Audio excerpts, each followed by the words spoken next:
Bienvenidos una vez más a Words and Books, grupo editorial. Bienvenidos a esta casa donde nos encontramos para llamar a los grandes maestros de la literatura, para encontrarnos con ellos, para desnudarnos y encontrarnos con las letras en nuestro torrente sanguíneo y mirar hacia el cielo y ver más allá de las estrellas. Finalmente, de eso se trata, de ver más allá del espejo de las cortinas que nos rodean, romper con las cadenas, liberarnos y encontrar una especie, un espacio entre nuestra mente, nuestra alma y corazón que permita dar una nueva respuesta y un sentido a nuestra existencia. Estamos en deuda con ustedes en la novela Sobre héroes y tumbas. Hicimos la narración de todo el informe sobre ciegos, pero no continuamos narrando los capítulos de la novela. Para esta ocasión continuaremos con esta maravillosa novela del capítulo 4 y 5 que leeremos el día de hoy. Recomendaciones: escuchar los audios anteriores, ponernos al corriente y sumergirnos en esta obra maestra del gran Ernesto Sábato. No olviden suscribirse, dejar su manita arriba o su manita abajo, dejar sus comentarios. Y si creen que este material puede ser de interés para alguno de sus conocidos, pues no duden en compartirlo. Muchísimas gracias. Esto es Sobre héroes y tumbas, capítulo 4. Desde aquel encuentro, esperó día a día verla nuevamente en el parque, después semana tras semana, y por fin, ya desesperado durante largos meses. ¿Qué le pasaría? ¿Por qué no iba? ¿Se habría enfermado? Ni siquiera sabía su apellido. Parecía habérsela tragado la tierra. 1000 veces se reprochó la necedad de no haberle preguntado ni siquiera su nombre completo. Nada sabía de ella. Era incomprensible tanta torpeza. Hasta llegó a sospechar que todo había sido una alucinación o un sueño. ¿No se había quedado dormido más de una vez en el banco del Parque Lezama? ¿Podía haber soñado aquello con tanta fuerza que luego le hubiese parecido auténticamente vivido? Luego descartó esta idea porque pensó que había habido 2 encuentros. Luego reflexionó que eso tampoco era un inconveniente para un sueño, ya que en el mismo sueño podía haber soñado con el doble encuentro. No guardaba ningún objeto de ella que le permitiera salir de dudas. Pero al cabo se convenció de que todo había sucedido de verdad y que lo que pasaba era, sencillamente, que él era el imbécil que siempre imaginó ser. Al principio sufrió mucho, pensando día y noche en ella.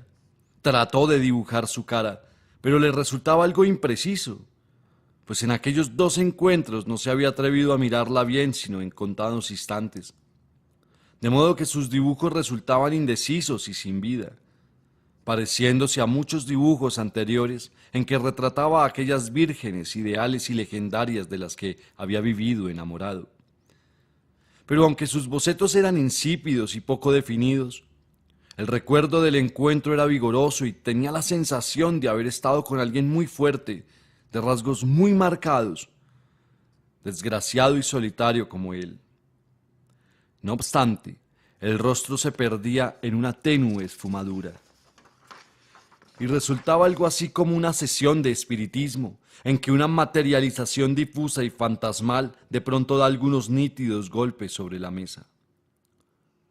Y cuando su esperanza estaba a punto de agotarse, recordaba las 2 o 3 frases claves del encuentro. Pienso que no debería verte nunca, pero te veré porque te necesito. Y aquella otra, no te preocupes, ya sabré siempre cómo encontrarte. Frases, pensaba Bruno, que Martín apreciaba desde su lado favorable y como fuente de una inenarrable felicidad, sin advertir, al menos en aquel tiempo, todo lo que tenían de egoísmo. Y claro, dijo Martín que entonces pensaba, ella era una muchacha rara, ¿y por qué un ser de esa condición había de verlo al otro día o a la semana siguiente? ¿Por qué no podían pasar semanas y hasta meses sin necesidad de encontrarlo? Estas reflexiones lo animaban, pero más tarde, en momentos de depresión, se decía, no la veré más. Ha muerto, quizás se ha matado. Parecía desesperada y ansiosa. Recordaba entonces sus propias ideas de suicidio. ¿Por qué Alejandra no podía haber pasado por algo semejante? ¿No le había dicho, precisamente, que se parecían, que tenían algo profundo que los asemejaba? ¿No sería esa obsesión del suicidio lo que habría querido significar cuando habló del parecido? Pero luego reflexionaba que aun en el caso de haberse querido matar, lo habría venido a buscar antes. Y se le ocurría que no haberlo hecho era una especie de estafa que le resultaba inconcebible en ella. ¿Cuántos días desolados transcurrieron en aquel banco del parque? Pasó todo el otoño y llegó el invierno. Terminó el invierno, comenzó la primavera. Aparecía por momentos, friolenta y fugitiva, como quien se asoma a ver cómo andan las cosas y luego, poco a poco, con mayor decisión y cada vez por mayor tiempo, y paulatinamente empezó a correr con mayor calidez y energía la savia en los árboles, y las hojas empezaron a brotar hasta que en pocas semanas los últimos restos del invierno se retiraron del Parque Lezama hacia otras remotas regiones del mundo. Llegaron después los primeros calores de diciembre, los jacarandas se pusieron violetas y las tipas se cubrieron de flores anaranjadas. Y luego aquellas flores fueron secándose y cayendo. Las hojas empezaron a dorarse y a ser arrastradas por los primeros vientos del otoño. Y entonces, dijo Martín, perdió definitivamente la esperanza de volver a verla.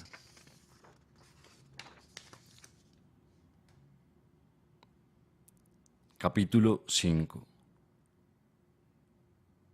La esperanza de volver a verla, reflexionó Bruno con melancólica ironía. Y también se dijo, ¿no serán todas las esperanzas de los hombres tan grotescas como estas? Ya que, dada la índole del mundo, tenemos esperanzas en acontecimientos que, de producirse solo, nos proporcionarían frustración y amargura, motivo por el cual los pesimistas se reclutan entre los esperanzados, puesto que para tener una visión negra del mundo hay que haber creído antes en él y en sus posibilidades. Y todavía resulta más curioso y paradojal que los pesimistas, una vez que resultaron desilusionados, no son constantes y sistemáticamente desesperanzados, sino que, en cierto modo, parecen dispuestos a renovar su esperanza a cada instante, aunque lo disimulen debajo de su negra envoltura de amargados universales, en virtud de una suerte de pudor metafísico, como si el pesimismo, para mantenerse fuerte y siempre vigoroso, necesitase de una vez en cuando un nuevo impulso producido por una nueva y brutal desilusión. Y el mismo Martín pensaba mirándolo, ahí, delante de él, el mismo Martín, pesimista en cierne como corresponde a todo ser purísimo y preparado a esperar grandes cosas de los hombres en particular y de la humanidad en general, ¿no había intentado ya suicidarse a causa de esa especie de albañal que era su madre? ¿No revelaba ya eso que había esperado algo distinto y seguramente maravilloso de aquella mujer? Pero, y eso era todavía más asombroso, ¿no había vuelto, después de semejante desastre, a tener fe en las mujeres al encontrarse con Alejandra? Allí estaba ahora aquel pequeño desamparado, uno de los tantos en aquella ciudad de desamparados, porque Buenos Aires era una ciudad en que pululaban, como por otra parte sucedía en todas las gigantescas y espantosas Babilonias. Lo que pasa, pensó, es que a primera vista no se los advierte, o porque por lo menos resulta que buena parte de ellos no lo parecen a primera vista, o porque en muchos casos no lo quieren parecer, y porque, al revés, Grandes cantidades de seres que pretenden serlo contribuyen a confundir aún más el problema y hacer que uno crea al final que no hay desamparados verdaderos. Porque, claro, si a un hombre le faltan las piernas o los dos brazos, todos sabemos o creemos saber que ese hombre es un desvalido. Y en ese mismo instante ese hombre empieza a ser lo menos, pues lo hemos advertido y sufrimos por él. Le compramos peines inútiles o fotos de colores de Carlitos Gardel. Y entonces, ese mutilado al que le faltan las piernas o los dos brazos deja de ser parcial o totalmente la clase de desamparado total en que estamos pensando, hasta el punto de que llegamos a sentir luego un oscuro sentimiento de rencor, quizá por los infinitos desamparados absolutos que en ese mismo instante, por no tener la audacia o la seguridad y hasta el espíritu de agresión de los vendedores de peines y de retratos en colores, sufren en silencio y con dignidad suprema su suerte de auténticos desdichados. Como esos hombres solitarios, silenciosos, que a nadie piden nada y con nadie hablan, sentados y pensativos en los bancos de las grandes plazas y parques de la ciudad. Algunos, viejos, los más obviamente desvalidos, hasta el punto de que ya no deben preocupar menos y por las mismas razones que los vendedores de peines. Esos viejos con bastones de jubilados que ven pasar el mundo como un recuerdo. Esos viejos que meditan y a su manera acaso replantean los grandes problemas que los pensadores poderosos plantearon sobre el sentido general de la existencia, sobre el porqué y el para qué de todo. Casamientos, hijos, barcos de guerra, luchas políticas, dinero, reyes y carreras de caballos o de autos. Esos viejos que indefinidamente miran o parecen mirar a las palomas que comen granitos de avena o de maíz, o a los activísimos gorriones, o en general a los diferentes tipos de pájaros que descienden sobre la plaza o viven en los árboles de los grandes parques.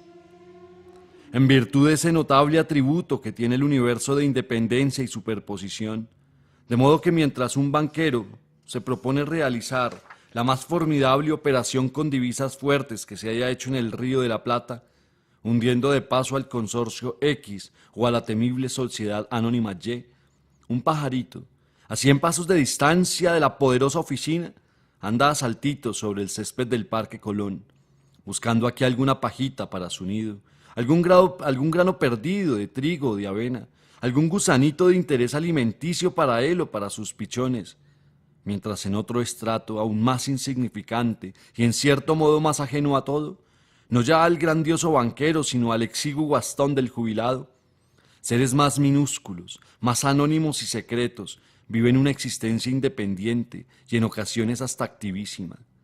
Gusanos, hormigas, no solo las grandes y negras, sino las rojizas y chiquitas y aún otras más pequeñas que son casi invisibles, y cantidades de otros bichitos más insignificantes, de colores variados y de costumbres muy diversas. Todos esos seres viven en mundos distintos, ajenos los unos a los otros, excepto cuando se producen las grandes catástrofes, cuando los hombres, armados de fumigadores y palas, emprenden la lucha contra las hormigas. Lucha, dicho sea de paso, absolutamente inútil, ya que siempre termina con el triunfo de las hormigas. O cuando los banqueros desencadenan sus guerras por el petróleo, de modo que los infinitos bichitos que hasta ese momento vivían sobre las vastas praderas verdes o en los apacibles submundos de los parques son aniquilados por bombas y gases, mientras que otros más afortunados, de las razas invariablemente vencedoras de los gusanos, hacen su agosto y prosperan con enorme rapidez, al mismo tiempo que medran, allá arriba, los proveedores y fabricantes de armamentos.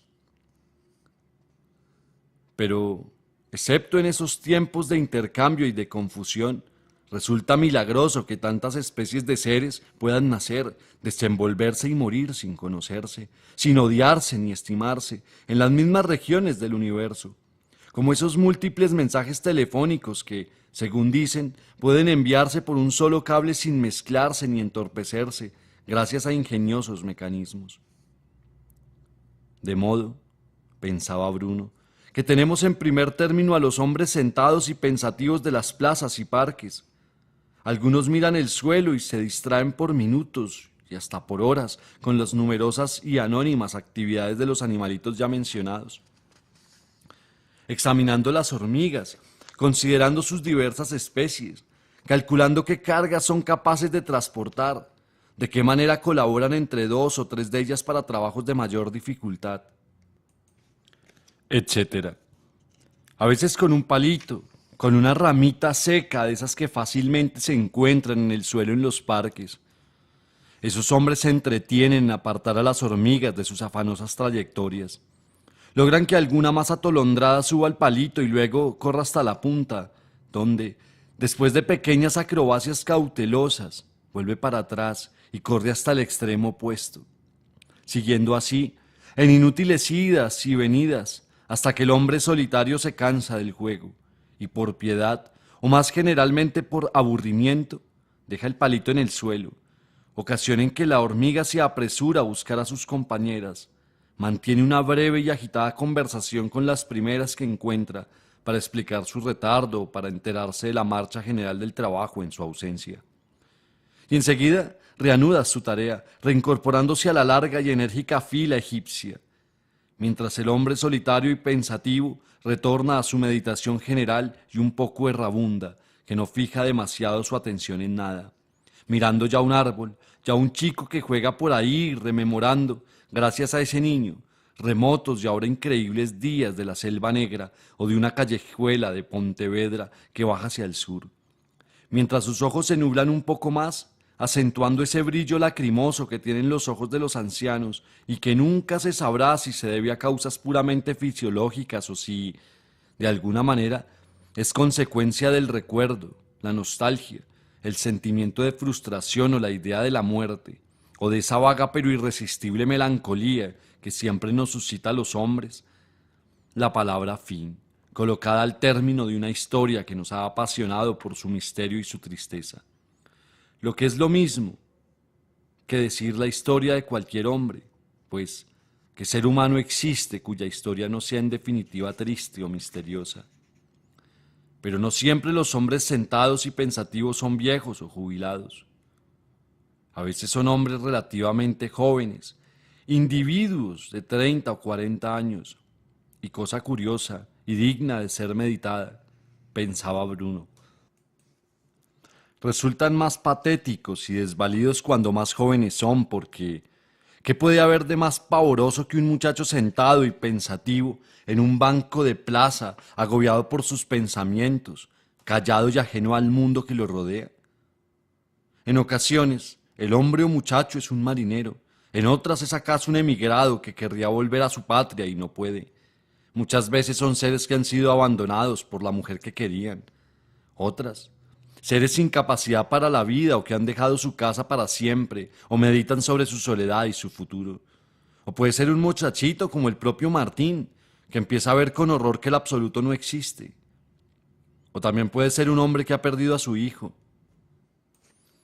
y que de vuelta del cementerio se encuentra solo y siente que ahora su existencia carece de sentido, reflexionando que mientras tanto hay hombres que ríen o son felices por ahí, aunque sean momentáneamente felices, niños que juegan en el parque, allí mismo, los está viendo, en tanto que su propio hijo está ya bajo tierra, en un ataúd pequeño adecuado a la pequeñez de su cuerpo que quizá por fin había dejado de luchar contra un enemigo atroz y desproporcionado. Y ese hombre sentado y pensativo medita nuevamente, o por primera vez, en el sentido general del mundo, pues no alcanza a comprender por qué su niño ha tenido que morir de semejante manera, por qué ha de pagar alguna remota culpa de otros con sufrimientos inmensos, angustiado su pequeño corazón por la asfixia o la parálisis, luchando desesperadamente, sin saber por qué, contra las sombras negras que comienzan a abatirse sobre él. Y ese hombre sí que es un desamparado, y cosa singular, puede no ser pobre, hasta es posible que sea rico, y hasta podría ser el gran banquero que planeaba la formidable operación con divisas fuertes, a la que se habrá referido antes con desdén e ironía. Desdén e ironía. Ahora le era fácil entender que, como siempre, resultaban excesivos y en definitiva injustos, pues no hay hombre que en última instancia merezca el desdén y la ironía, ya que, tarde o temprano, con divisas fuertes o no, Lo alcanzan las desgracias, las muertes de sus hijos o hermanos, su propia vejez y su propia soledad ante la muerte, resultando finalmente más inválido que nadie. Por la misma razón que es más indefenso el hombre de armas que es sorprendido sin su cota de malla que el insignificante hombre de paz que, por no haberla tenido nunca, tampoco siente nunca su carencia. Muchas gracias por acompañarnos nuevamente en la lectura del gran maestro Ernesto Sábato, actualizando al capítulo 5 y 6 de Sobre Héroes y Tumbas. No olviden dejar sus comentarios y compartir este material. Un abrazo. Feliz inicio de semana.